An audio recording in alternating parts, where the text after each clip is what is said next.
Hello everyone, welcome to this channel, and in today's video, I will show you and tell you how you can see or find your comments that you once left in the application TikTok.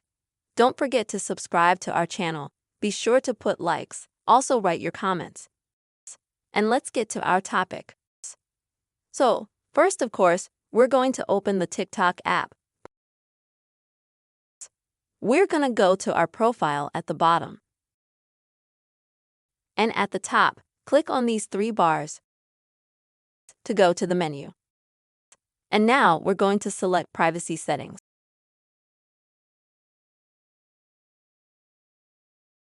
Next, we're going to choose Activity Center. And this is where the comment history is. And this is how we'll see all the comments that we've ever left. And if you want to, for example, delete a comment, then you have to click on the comment.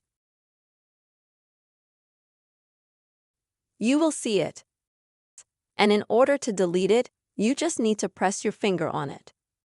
A menu like this will appear. And then you click delete. And the comment will be deleted instantly. This is how you can easily find your TikTok comments that you once left before. I hope this video was helpful for you. Give your likes, write your comments, and subscribe to our channel. See you later.